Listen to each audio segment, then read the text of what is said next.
Mening erim men bilan singlisiga qilganday muomala qilyapti. Nima qilishni bilmay qoldim. To'g'risini aytganda mendan bu haqida juda ko'p so'rashadi.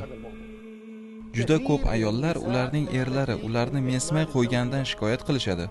Masalan, bittasi bilan ko'p vaqt sarflab, ikkinchisini pisand qilmay qo'yadi. Yoki masalan, ayoli bilan yaqinlik qilgisi kelmay qoladi. Yoki har xil fahsh kinolar ko'rib, o'zini o'zi nafsan qondirib yuradi. Alloh asrasin. Ayoldan tashqari boshqa bir rohat manbasini topib oladi. Yoki bir xillar Alloh asrasin zinoga kirib qolishadi. Va shu ishlardan boshqalariga kirib, ayolni pisand qilmay qo'yadi. Biz ayollarimizning haqlarini ado qilishda Allohdan qo'rqishimiz kerak. Bir ayol men bilan bog'lanib, bir xillarda xayoliga eriga xiyonat qilish kelishini aytdi. Men erimga muhtojman, lekin u meni mensimayapti deydi. U mendan xabar olmaydi, meni oldimga kelmaydi, men bilan gaplashmaydi, fahshga kirib qolishdan qo'rqayapman. Shunday vaziyatda nima qilishim kerak? Erimga xiyonat qilsam bo'ladimi deb so'radi. Men nima qilishni bilmay qoldim. Bir xil erkaklar kun bo'yi ish bilan, ferma bilan, ekinlari va boshqa narsa bilan mashg'ul. Oilangchi, ayolingchi, oilangni bir chetga surib qo'yishing mumkin emas. Biz ayollarimizga e'tibor bermasak, ularga nima bo'layotganini qayerdan bilamiz? Erkaklar qanchalik jinsiy yoki ma'naviy boshqalarga muhtoj bo'lsa, ayollar ham kimdirlarga muhtoj bo'ladi.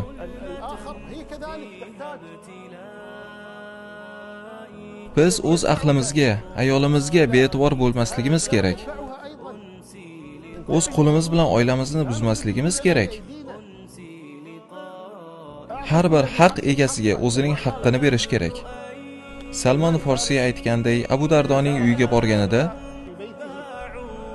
u Abu Dardoning xotini juda ozib, o'zgarib ketganini ko'rdi. Bu hijob farz bo'lishidan oldin. Salmon senga nima bo'ldi deb so'radi. U javob berdi. Seni akangni ayoli bilan ishi yo'q, kunlari ro'zador, tunlari namozda qoyim. Meni pisand qilmaydi. Salmon Forsiy yaxshi dedi. Abu Dardo Salmonni mehmonga taklif qilganida va uning oldiga har xil taom qo'yganida Salmon unga qarab, "Qani ol, sen ham ye" dedi. U esa "Men roza tutganman" dedi. "Bo'lmasa men ham yemayman" dedi Salmon. "Men rozaman-ku" dedi. "Rozangni buzib men bilan ovqatlan, men mehmonman-ku." Shunda u rozasini buzib men bilan ovqatlandi. Tun kirganida Abu Dardo "Men namoz o'qiyman" dedi. "Uxla." Salmon "Uxla" dedi. "Uxla" deydi. U esa "Men namoz o'qimoqchiman". "Uxla, dam ol." "Yo'q, men namoz o'qimoqchiman". "Yo'q, uxla." "Namoz o'qimoqchiman axir." "Yo'q, uxlaysan." Tunning 3-qismi kirganda Salmon "Ana endi o'qisa bo'ladi" dedi va birga o'qidi.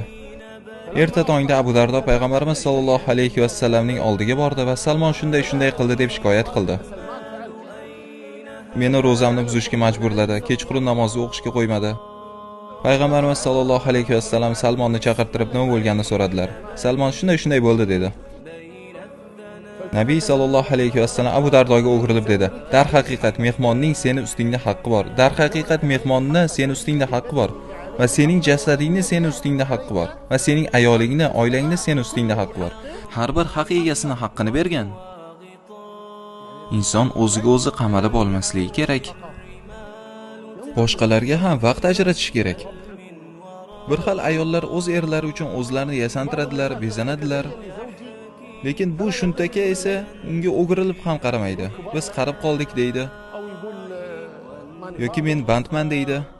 Yoki bundan ham yomoni o'zingga qara deydi. U bilan muloyim bo'l, unga ko'proq e'tibor qarat. Er-xotin orasida har qanday suhbat ruxsat berilgan. Hatto unga yolg'on gapirsang ham bo'ladi. Unga qanday ham go'zalsan de. Seni go'zalliging osmondagi oy kabi charaqlayapti de. Aytaver, muammo nimada? Yolg'on bo'lsa ham bo'laveradi. Aldayver, muammo yo'q. Ayol kishi chiroyli gaplarni yaxshi ko'radi. Bunday vaziyatda yolg'on ruxsat berilgan. Uni ko'nglini ol, uni erkala. Muammo nimada? Ayollarimizning haqlarida Allohdan qo'rqish bizning zimmamizda. Vallohi bu jiddiy masala. Bu ishlarga beparvo bo'lmasligimiz kerak. Bizni och bo'rilar poylab turibdi. Er-xotinning orasini buzish uchun har qanday imkoniyatdan foydalanadi. Bitta ritser kelib, "Men seni qutqaraman" deb uni haromga yetaklab ketadi. Alloh asrasin. Biz Allohdan qo'rqishimiz kerak va bu masalada adolat bilan yondashishimiz kerak.